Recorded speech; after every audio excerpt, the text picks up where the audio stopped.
Doido. Fala. Eu achei que ele tá tendo uma vez. Eu tenho 3 por dia. 3 de manhã, de tarde, meio-dia. Meu Deus. Depois passa. Meu Deus. Não Essa peste é louca, então é o seguinte, cara. A avó da garotinha, o Beni não viu essa matéria, né? Não. Tá. Então se você não chorar, eu vou estranhar. Deus. A avó contou a história da netinha que contou pra ela que sofre abuso do próprio pai.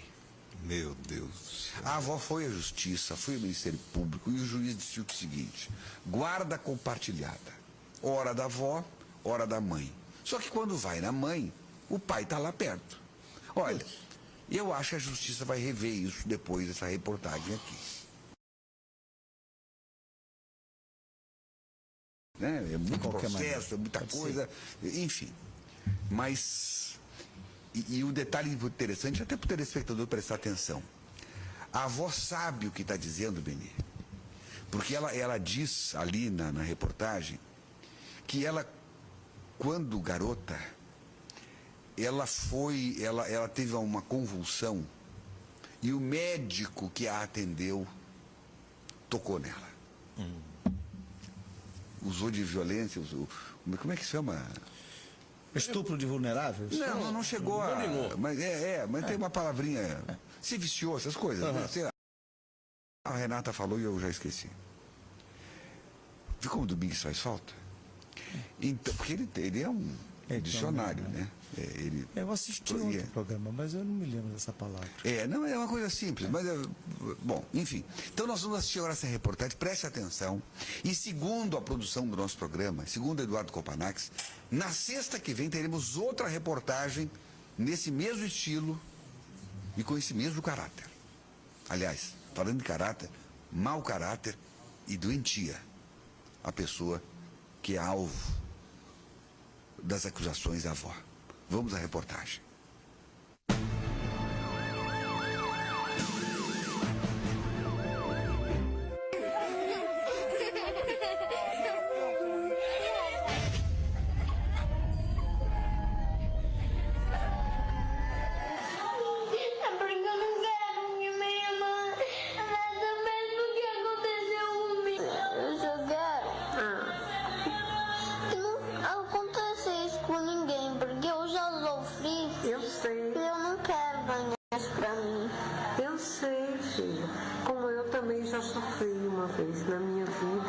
O choro, o medo e o desabafo é de uma criança de 7 anos que aos 3 foi violentada pelo próprio pai.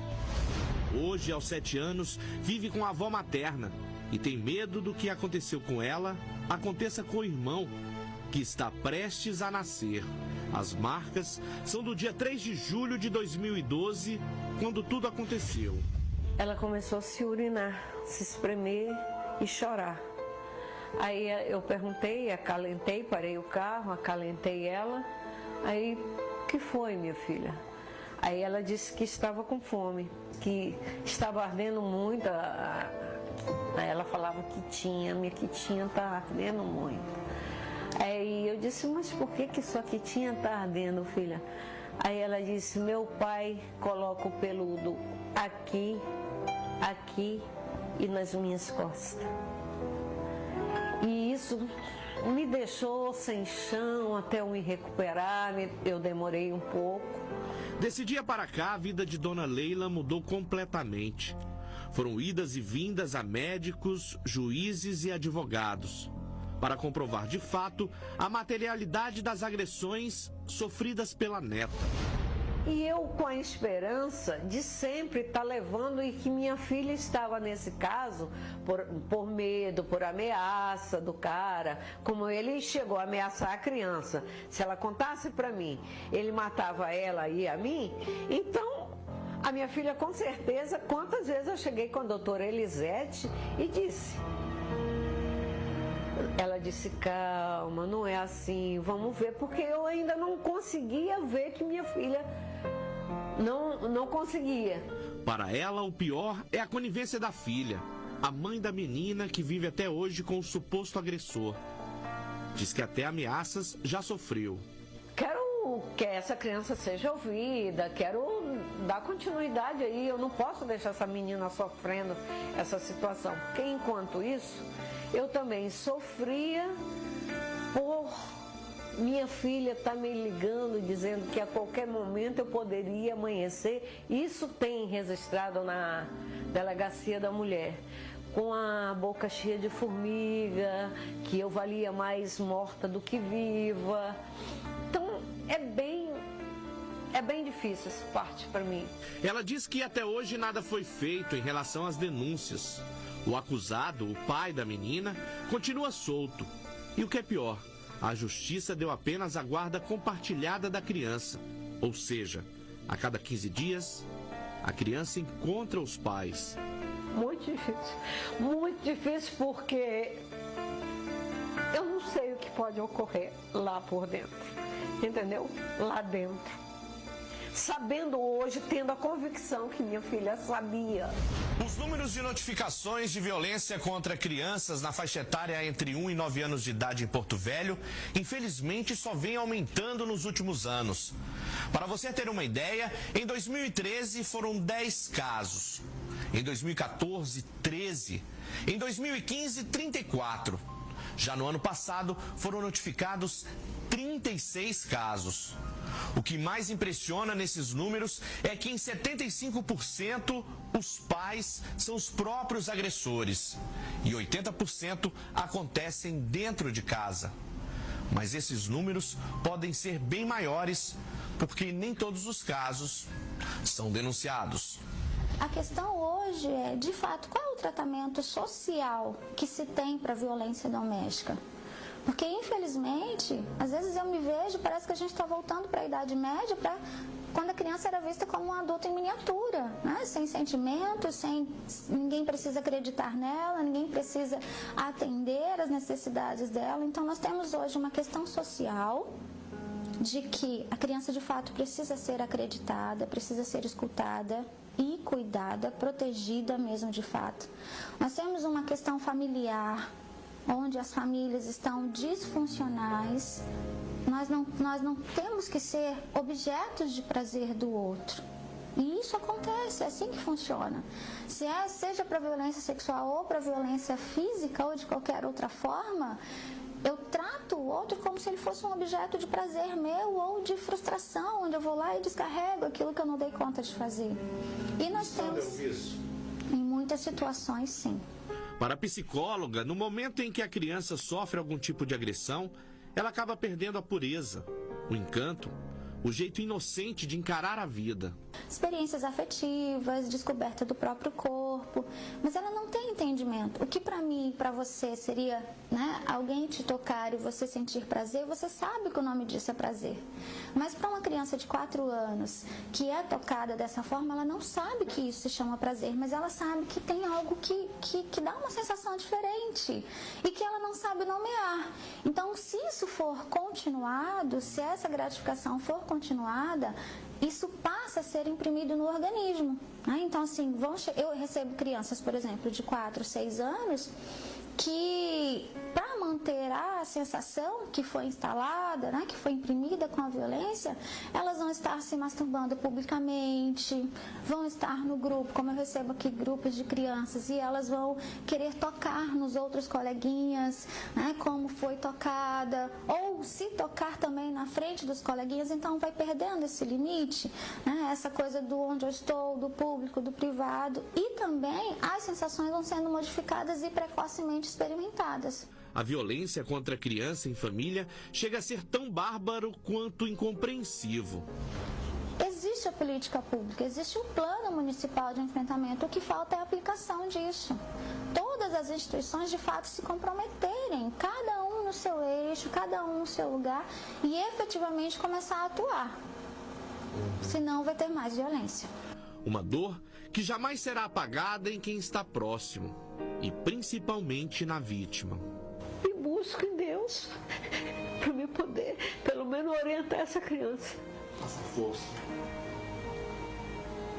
E vim descobrir fazendo terapia com a doutora Elisete, aos 52 anos, hoje eu estou com 54. que também fui abusada pelo médico quando eu estava tendo convulsão.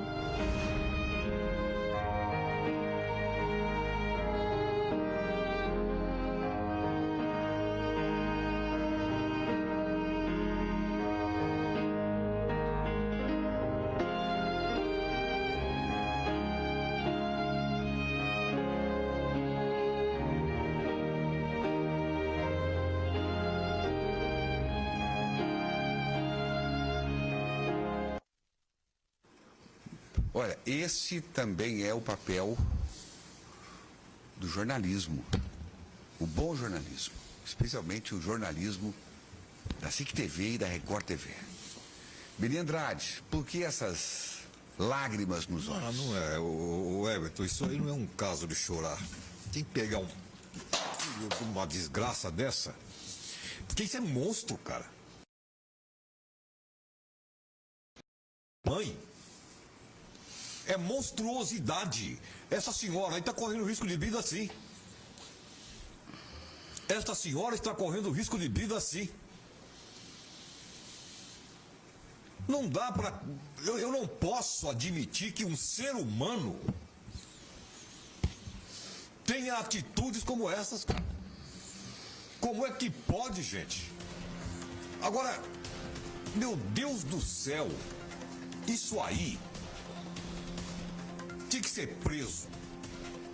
Tem que ser jogado lá no urso branco, no meio daquela gente fina que tem ali. É aquela vagabunda da mulher dele também. Pegar um sujeito desse, não tem outra alternativa. Bem para lá em ressocialização.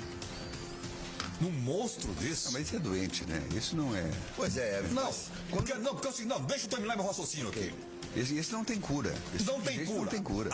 Tinha que pegar, cortar o pinto. Esse aí já não começar aí, decepar. Esse não tem ressocialização. Decepar. Você não consegue. Agora, esse negócio de compartilhar a guarda da menina, da criança. Me ajude aí, pelo amor de Deus. Não tem que compartilhar nada. Tem que proteger essa criança e tem que proteger a avó, que teve a coragem de tomar essa atitude. Mas e o sofrimento dessa sofrimento dessa senhora. Duplo. Se sentindo impotente, né? E duplo, Sim, você pra salvar, sofre né? pela filha, sofre pela neta. Com certeza.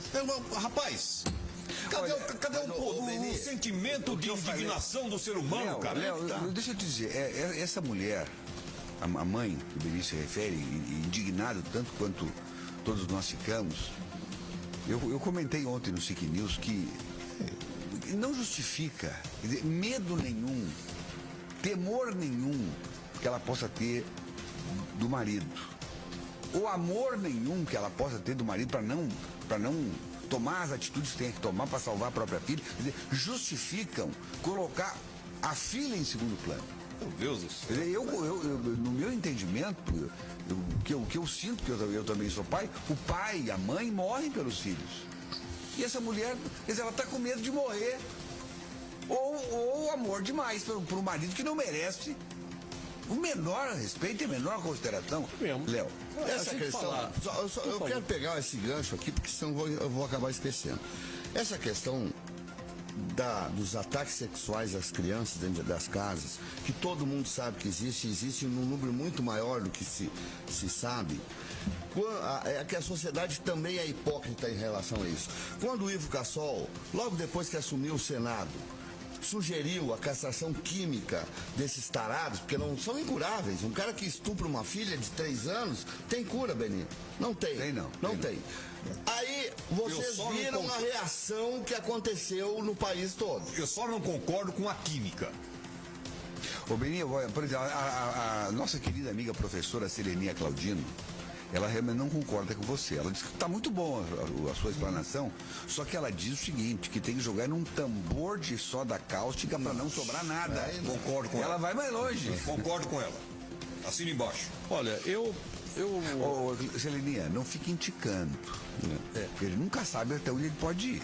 Olha, esta semana eu estava falando aqui no Cidade Alerta a respeito de alguém que cometeu um crime, e eu estava falando o seguinte, que eu não partilho dessa ideia.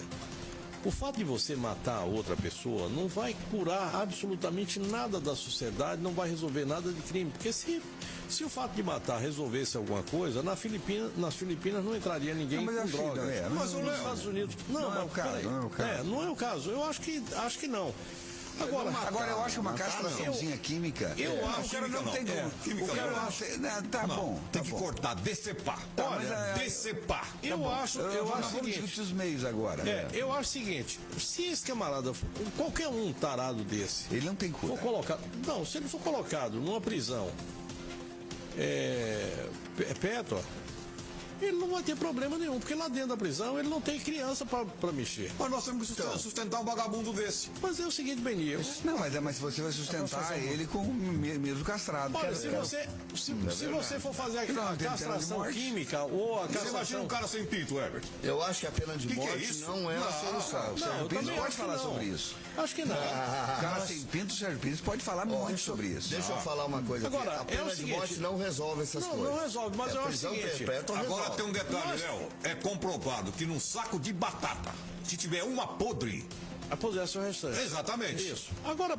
eu quero trazer uma observação aqui. Professor Peixoto com a palavra. Uma observação. Cavalheiros, nossos telespectadores. No nocaute eu vou fazer uma exposição que eu acho que deve levar a gente a pensar sobre o que aconteceu. Só para registrar que o Júnior Veríssimo está acompanhando a gente. Júnior, mandou um abraço a todos os dinos que estão nos acompanhando. Ele é especialista, deixa eu dar uma colher de chá para ele, especialista em como é que é? Forrar capacete de motoqueiro. Aqui, ó. O empreendimento fabrica o forro para bancos de motos e forro para revestimento de capacete. Apenas Tauro Samarino. Ele está dizendo aqui. Então tá aqui o Orleilson Veríssimo, o Júnior Veríssimo. Dá uma colher de chá para ele também, que ele merece estar com a gente. Professor. Mas eu quero retornar basicamente ao que tem sido dito aqui, segundo uma vertente de natureza de médio prazo. Nós sabemos que existe, como o Sérgio colocou aqui, um número muito maior de investidas de adultos que são doentes. Isso é considerado uma doença. O sujeito não consegue, normalmente, a maior parte deles não consegue passar por cima da vontade, é uma compulsão. Isso tem sido documentado, isso não está justificando o que ele fez. De maneira nenhuma, mas a gente tem que entender o fenômeno. E daí a ideia da castração química é exatamente essa. Que, aliás, não é um fenômeno novo. Né? Não é. Isso aí existe desde que a humanidade existe. Porque são desvios do interesse sexual. Tara. São desvios, é uma tara sexual, existem várias taras. A tara sexual, por exemplo, uma delas é o desejo de domínio, geralmente é o desejo de domínio sobre alguém inferior, e esse aí gera esse tipo de relação sexual com domínio. Nós temos que entender o seguinte: uma boa parte, não toda ela, uma boa parte dessas investidas decorrem de investidas anteriores que o sujeito sofreu. Normalmente, não é em todos os casos, mas uma grande parte dos estupradores são estuprados. E isso se transforma numa cadeia em que você pretende vingar-se no outro daquilo que você sofreu, uma vez que a dor do estupro, em tese, eu não sei pelo que eu fui estuprado, né? Mas a gente sabe, a gente presume que seja uma dor de natureza moral imensa na nossa sociedade, principalmente. Nós temos certas dores morais que não existiam, por exemplo, entre os gregos. Mas nós não somos a sociedade grega antiga. Nós somos uma sociedade diferente. Uma sociedade que nós chamamos de judaico-cristã. E os nossos valores de família são diferentes. É por isso que ele causa esse dano. É por isso que aquela menininha chorava daquele jeito. Porque ela foi aculturada de maneira nós não aceitamos o incesto, que é a palavra correta, né? Nós não aceitamos o incesto. É um tabu na nossa sociedade o incesto, que é a intercurso carnal entre pai e filho, entre irmãos e irmãs. Ou mesmo que não seja um intercurso carnal, mas que foi molestado. Molestado de alguma forma. A gente até considera, hoje em dia, a lei considera estupro um mero toque sem autorização. Isso é bom saber, hein? Só para ilustrar. Tocar tocar numa pessoa, não é nem nas partes sexuais, não. Mas se você tocar numa pessoa sem autorização dela, ou sem que isso se constitua numa cultura do local onde você esteja, pode ser considerado estupro. Tá, vamos lá então. Até aí... Não, eu tô só... Não, na primeira página, né? O senhor... Eu tô dizendo só isso. O senhor colocou aí uma situação, tá bom, vamos lá. Então o cara foi estuprado, foi violentado e tal, e ele quer se vingar com outras pessoas. Isso acontece. Pá, ponto. E quando... Mas o professor não está querendo justificar nada. Não é justificar, não. O senhor está dando uma explicação. Tá errado, tem que prender o cara mesmo. Ponto. Quando o sujeito faz tudo isso, e aí ele vira para a avó da criança, manda um recadinho sutil. Cale a sua boca, porque senão você vai amanhecer. Ele sabe que está errado, ele não está dizendo que dá certo, não. Quando você... Vocês estão falando a mesma coisa. O sujeito que rouba outro, é um ladrão, ele ameaça a vítima, não é porque ele acha que o que ele fez é certo. Ele sabe que o que ele fez é errado, ele sabe que tocar numa criança é errado. E ele quer se proteger. Ele é doente. Ele é doente, mas ele sabe que aquilo que ele fez é errado. Ele querendo se proteger, ele vira bandido. Por isso que ele vira bandido. Ele não faz isso porque ele é bonzinho. Por isso eu não estou dizendo que ele tem que ser... você tem que estar dizendo para cortar o pinto do cara. Ora, isso vai resolver o quê de verdade? É isso que o Léo falou. Não resolve nada. Matar o cara não resolve nada. Resolve, talvez, castrar quimicamente, mas cortar isolar ele da sociedade. Não. Matar não. Mas se você castrar quimicamente, por exemplo, foi a ideia, castrar quimicamente significa reduzir por meio artificial o desejo sexual. Mas isso custa dinheiro, tem que comprar essa cortar química. O pinto também. Não. Zero. Peraí. Deixa eu posso concluir? Uma gotinha da química é mais barato que uma faca. Gente, é o seguinte, deixa eu só quero concluir o raciocínio aqui para vocês brigarem comigo depois. Quero que vocês briguem comigo depois, só quero... Tem que chamar um intervalo. É rapidinho. Só que essa é a parte que eu estou tentando falar. A outra que eu quero dizer, a segunda metade do meu discurso... Você foi interrompido pelo Benito? Eu fui, que eu adoro ele. Mas é o seguinte, os pais, as mães, os tutores, os curadores, os que têm a tutela da proteção das crianças, dos hipossuficientes, das pessoas, dos incapazes, eles têm que prestar atenção nos filhos.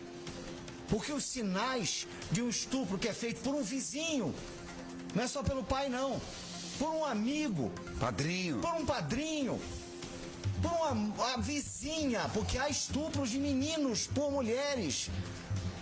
Não é só a menina, não.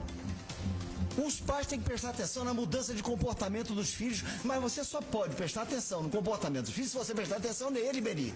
É verdade. Se você estiver olhando para o outro lado, quando o teu filho chamar, você vai conversar e você não ouvir. Isso, na verdade, que o professor está falando é uma mensagem aos pais que imaginam não estar acontecendo nada nos seus lares. Porque pode acontecer. Abram o olho. Isso. Que sempre, em qualquer lugar. Perfeito. Sempre abram o olho. Agora, sabendo também que às vezes as coisas ocorrem e os pais passam batido. E não é porque não presta atenção, não. É porque há toda uma... Essa coisa é muito complexa. Ô, Léo. É extremamente difícil. Você pega o silêncio é buscado através do medo. Eu não quero generalizar. Ameaça. Eu não quero generalizar. Mas tem crianças que vivem abandonadas dentro de casa. Dentro e fora. Certo? Perfeito, Beni. Porque a mãe se preocupa mais em estar no cabeleireiro, se preocupa mais na balada, na estética. É verdade. O pai no happy hour com enchendo o rabo de cachaça. Tá certo, dessa vez enchendo o rabo de cachaça. A criança está com um problema dentro de casa, não tem a quem recorrer. Eu quero entrar no Clube do Coice. Dá pra uma instituição? A carteirinha está pronta. Pelo a carteirinha está pronta. Tá então, certíssimo. a merda é essa. É isso aí que acontece. Olha aqui, o Juliano e a dona Samara, Juliano Pereira e a dona Samara estão com o Benê. Diz que para resolver essa situação tem que pegar um facão e tirar fora. Exatamente. Eu só queria a lembrar dona o seguinte. Deusa Abate está dizendo que é um assunto triste esse de hoje.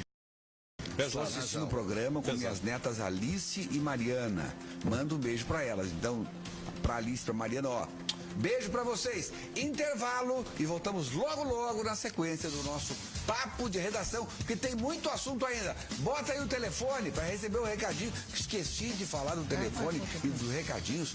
Põe aí na tela, olha aí, o telefone para você legal. Se posicionar, falar, comentar, denunciar esse fato, fatos iguais a esse ou qualquer outro. Ou para dizer que o Beni é bem-vindo, tá certo? Intervalo e voltamos logo.